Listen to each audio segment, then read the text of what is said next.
What's up mga idols? Siyempre Kawasaki Leisure Bikes, ito po ang ating Ninja 400 ay meron ng bagong kapalit para sa year 2024. Meron na tayong bagong model nito, ang ating Ninja 500. Yes mga idol, mas mataas na makina or displacement at of course may mga binago rin tayo dito at aalamin po natin lahat yan at ibibigay sa inyo ano po yung mga binago or in-update or in-upgrade nila dito.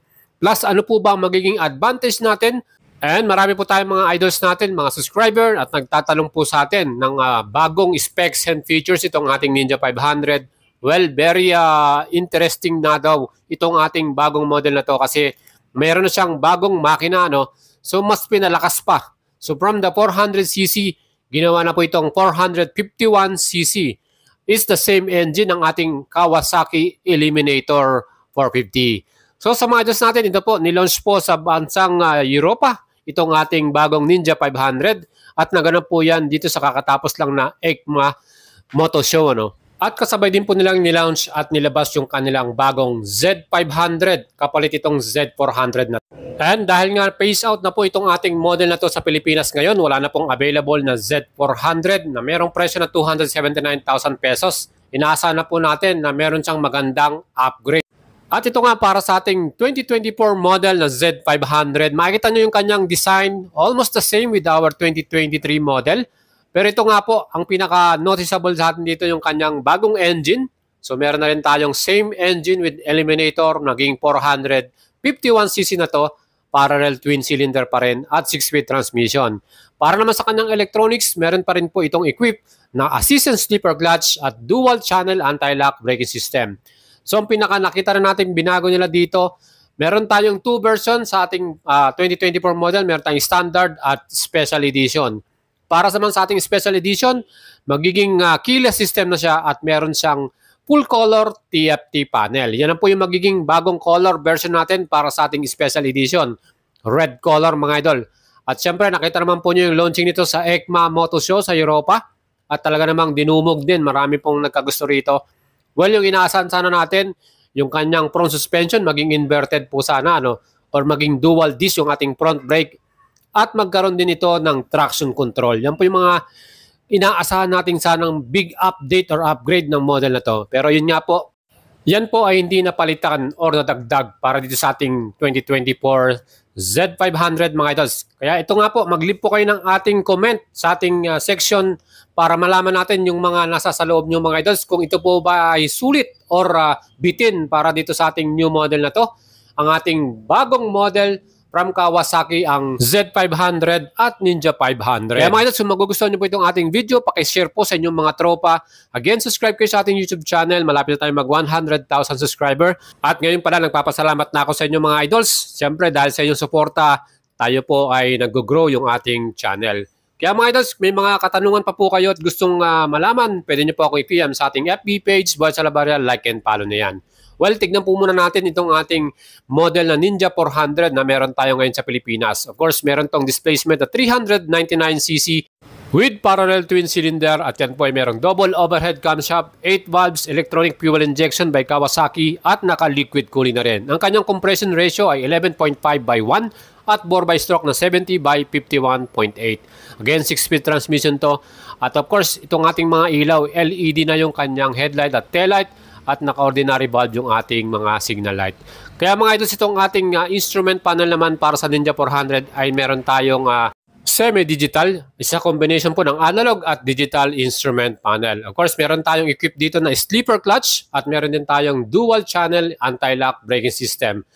Para sa ating stopping power yan. Of course, naka-single disc brake yung ating front at single disc din po sa ating likuran. Well, para sa ating suspension, telescopic forks yung harap at naka-monoshock po yung ating likuran, preload adjustable.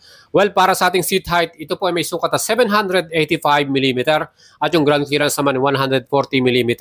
Plus, ang ating naman total weight para dito, yung wet weight natin, 167 kilograms at yung ating fuel tank capacity na meron namang 14 liters mga idol. So yan po yung ating pinaka details or specs ng ating Ninja 400.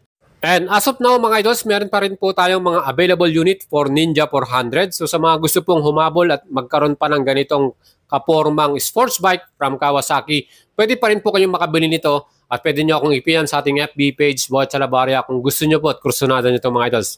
Via installment, in-house financing, bank financing, or cash payment yan. Pwede yan. Ito po yung ating 2023 new color para sa ating Ninja 400 mga idol. Siyempre mga idols, nagkaroon po tayo ng parang small survey, no? Kung ano po yung gusto ng mga idols natin or mga users nito na maging updated or upgrade po ng ating Ninja 400. Siyempre, unang-una na dyan yung kanyang front suspension. Sana mabago yung kanyang suspension, maging inverted forks para mas maganda yung solid yung ating performance.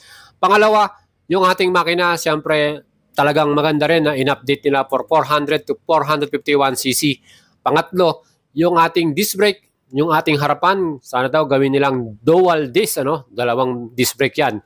At pang-apat mga idol, siyempre yung kanyang instrument panel, maging full color TFT with Bluetooth connection. So yan po ang ating mga naging kasagutan para sa mga gusto po nilang maging upgrade itong ating Ninja 500 na to. Well, nakita naman po ninyo, ito nilabas na po ng Kawasaki motorcycle yan. At ito po, meron tayong bagong design para sa ating Ninja 500. Kita nyo, may bago siyang pairing style at design. At syempre, makikita rin natin yung ating disc brake sa harapan, single pa rin po ito. Hindi po ito ginawang dual. Plus yung ating engine, meron na itong bagong engine, 451cc na siya, parallel twin, 8 valves, double overhead camshaft, liquid cooling, at meron itong 6-speed transmission. Plus yung ating max power, mas lumakas pa, 49 HP at 9,000 RPM. At yung maximum torque natin, mas lalong lumakas, naging 42.6 Newton meters. Pero po yung ating old Ninja 400, 48 HP lang yon at maximum torque yun ay 38 Newton meters. So malaking advantage yun, mas malakas na yung ating torque. Bore by stroke natin, 70 by 58.6 from the old model na Ninja 400 na 70 by 51. And itong ating pinakabago pang feature para sa ating Ninja 500, nakakiles na po ito. At ito meron tayong choice na TFT display, Kasi po dalawang version na nilabas nilang Ninja 500. Meron tayong standard version at special edition. So special edition po, TFT na tayo. Pero pagdating po sa standard version, fully digital lamang siya. Well, of course, pagdating naman sa ating seat height, hindi po nagbago yan. So yun po, maganda yan na balita para sa ating mga idols. 785mm pa rin po ang sukat ng ating seat height para sa ating Ninja 500. And fuel capacity, 14 liters, same pa din. At fuel consumption, 24 km per liter. So sa mga idols natin, ang naging na bago po dito yung kanyang curb weight. From the old Ninja 400 na 167 kilograms, naging 172 kilograms naman po ang ating Ninja 500. So mas bumigat po siya. At ang mga color option po natin pagpipilian para sa Ninja 500, meron tayong black color para po sa ating standard version. At ito namang Kawasaki Racing Team color naman po para dito sa ating special edition. And ang release po, global ng mga units na to ay March 2024. So asahan po natin yan dito sa Pilipinas, mga ganyang buwan or mas late pa lang konti. Plus itong ating presyo po ng Ninja 400 as of today ay 340,900. So magkano po kayang idadagdag ng Kawasaki Motors dito? Hopefully hindi naman sadong mataas. Nasa 350k, pwede na. Kasi may mga ina-upgrade naman, Pero hopefully hindi na tumaas ng 350,000 yan para mas maging competitive pa yan sa mga other brand or units na meron dito sa Pilipinas. Gaya po ng bagong CVR 500R. Siyempre, meron tayong update din yan. Hopefully, hindi sila nagkakalayo ng presyo from the old model na Ninja 400. And mga idols, yan na po yung ating feature para sa inyo. Mag-leave po kayo ng comment. Ano pong masasabi ninyo para dito sa ating bagong Ninja 500? Sulit po bang bilhin ito sa ating paparating na bagong modelo? Or talagang medyo kulang po para sa inyo mga idols? Yan po. Mag-leave po kayo ng comment dito sa ating video.